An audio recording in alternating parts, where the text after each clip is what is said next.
3.2 to 3.1 billion years ago, crustal stabilization. Parts of the Wyoming Craton, now central Wyoming and Montana, began forming thick, stable continental crust. Early granitic rocks and greenstone belts developed, similar to those found in the South Pass Greenstone Belt, Wyoming. Continental nuclei became more stable compared to the earlier Paleoarchean, setting the stage for future continental growth. 3,200 to 3,100 Ma. Region/location. Wyoming Province, Beartooth Mountains, Montana, Bighorn Mountains, Wyoming. Key events and descriptions. Major crust-forming events involving the episodic formation of continental nuclei through magma intrusion and differentiation. This included the development of early continental crust via processes resembling modern-style plate subduction, with juvenile mantle material mixed with older crustal sources. Detrital zircons and quartzites indicate significant crustal growth. Rock types/formations. Trondhjemite tonalite granodiorite, TTG, associations, weakly paraluminous, magnesian, calcic K-feldspar-poor quartzo-feldspathic gneisses in the Beartooth Bighorn Magmatic Zone, BBMZ, and Montana Metasedimentary Terrain, MMT.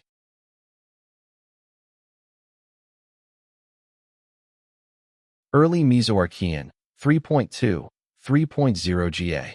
Formation of greenstone granite belts. Across the ancient cratons, intense volcanic activity was the norm. This period saw the eruption of massive sequences of volcanic rock, greenstones, and the intrusion of granitic plutons. These formations are the seeds around which the continents would grow. Wyoming Craton, future NWUS in the area that would become Wyoming, Montana, and the Dakotas, some of the oldest rocks in the U.S. were forming. The bedrock of the Beartooth Mountains, MT/WY, contains zircons dated to 3.2-2.9 Ga, indicating the crust in this region was stabilizing. Superior Craton, future Great Lakes in modern-day Minnesota. The Minnesota River Valley terrain and the gneisses of the ancient gneiss complex were already ancient, but during this time, they were being intruded by new magmas and undergoing intense metamorphism, further building the continental nucleus. 3,200 to 3,000 Ma. Region/location. Superior Province, Marquette District, Upper Peninsula of Michigan, Minnesota River Valley, Minnesota. Key events and descriptions. Formation of older gneiss basement rocks, preserving evidence of polydeformation and early crustal stabilization. This period saw the creation of migmatitic gneisses and amphibolites, likely from metavolcanic precursors, contributing to a Sialic protocontinent.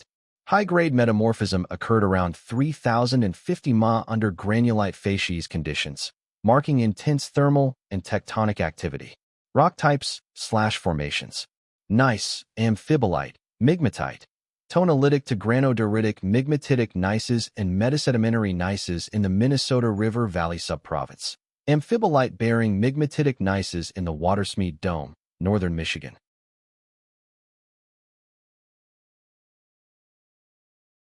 3,141 plus or minus 2 Ma. Region/location. Superior Province, Minnesota River Valley, Minnesota. Key events and descriptions. Mafic intrusion into existing gneiss complexes, indicating magmatic activity and crustal thickening. This event is part of broader crust-building processes in the Montevideo Block. Rock types/formations. Mafic intrusions in the Montevideo gneiss at Granite Falls. 3,140 plus or minus 2 Ma. Region/location. Superior Province, Minnesota River Valley, Minnesota. Key events and descriptions. Metamorphic overprint, with growth of zircon rims signifying a high-grade thermal event that reworked earlier crust. This reflects ongoing tectonic activity in the Morton Block. Rock types/formations. Metamorphic rims in the Morton gneiss. 3.1 to 3.0 billion years ago, greenstone belts and volcanism. Extensive volcanic island arcs and greenstone belts formed in what is now Wyoming and Minnesota. Rocks of this age include South Pass Greenstone Belt, Wyoming preserved volcanic and sedimentary sequences showing early subduction-like processes. Minnesota River Valley gneiss terrain contains some of the oldest continental crust in the U.S., up to 3.1 GA. Plate tectonic-like processes likely operated, though hotter mantle conditions made them different from today. 3,100 to 3,000 Ma. Region/location. Wyoming Province, Beartooth Mountains, Montana. Key events and descriptions. Deposition of metasupercrustal rocks in tectonically quiescent environments, followed by tectonic mixing with gneiss bodies. This suggests periods of relative stability allowing for sedimentation amid crustal growth. Rock types/formations. Metasupercrustal rocks, including amphibolite and TTG gneiss. 3,100 to 2,800 Ma. Region/location. Superior Province, Wabigoon, Quetico, and Wawa subprovinces, northern Minnesota, Michigan, and Wisconsin. Key events and descriptions. Subduction-driven accretion of crustal elements, with oceanic, island arc, and continental arc volcanism. This included bimodal volcanism, clastic sedimentation in turbidite basins, and mafic to trondhjemitic plutonism. Detrital zircons in metasedimentary rocks indicate sourcing from older terrains. These processes contributed to the assembly of the Superior Province. Rock types/formations.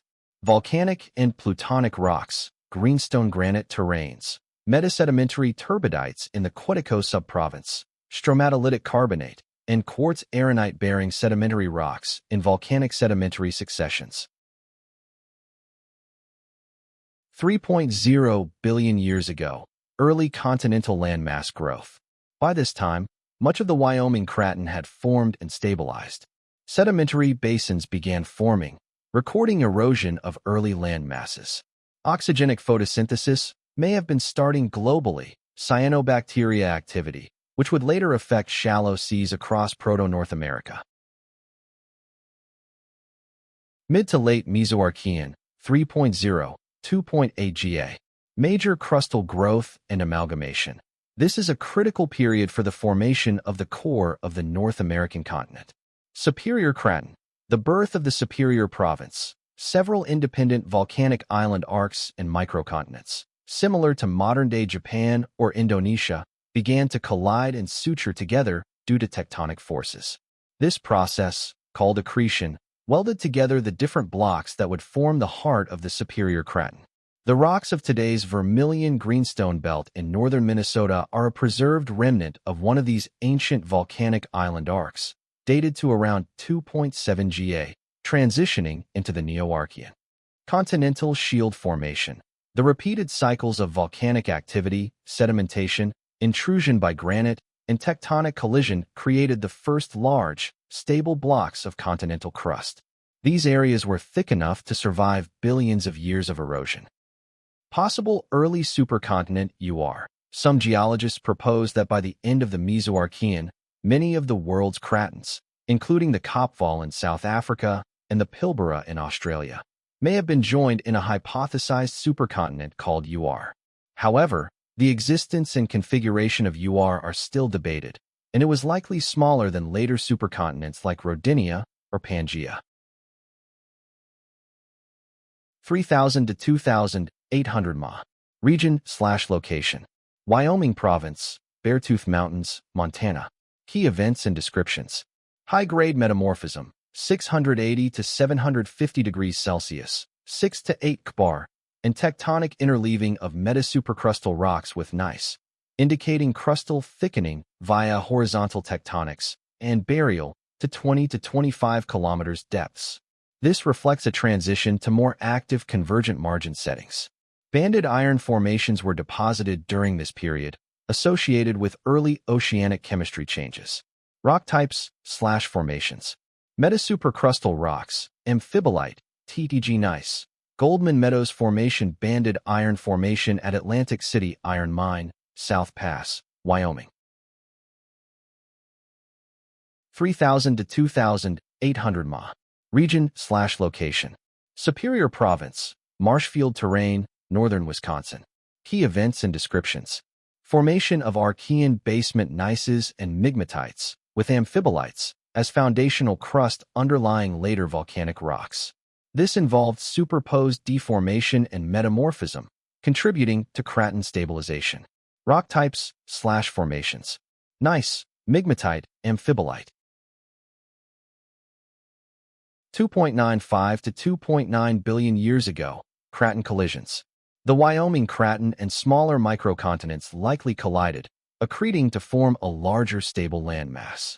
In Minnesota and the Great Lakes region, granite gneiss terrains show metamorphism from continental collisions. These events were early steps in the assembly of what would become Laurentia, the core of North America. 2.9 to 2.8 billion years ago, stabilization and growth. Large parts of today's U.S. cratons were consolidated. Wyoming craton, Wyoming, Montana, South Dakota. Superior Province extension, northern Minnesota, Wisconsin, Michigan. Erosion and sedimentation created thick successions, some of which preserve traces of early microbial life, stromatolite-like structures. This stability allowed these regions to survive later tectonic upheavals and become the foundation of North America.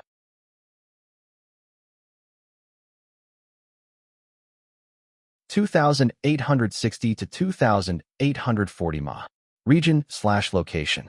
Wyoming Province, Bighorn Mountains, Wyoming. Key events and descriptions. Continental arc magmatism, producing voluminous calcalcalic magmas from gabbro to granite. This indicates subduction processes with both continental growth and crustal recycling, blending juvenile mantle and older crust. Rock types/formations. Calcalcalic batholiths, Magnesian and calcalcalic rocks. 2,830 to 2,790 ma. Region/location. Wyoming Province, Beartooth Mountains, Montana. Key events and descriptions. Continued continental arc magmatism, with formation of intermediate to tonalitic rocks and the first major granites. This marks a shift to convergent margin tectonics after stable sedimentation, analogous to modern arcs. Rock types/formations.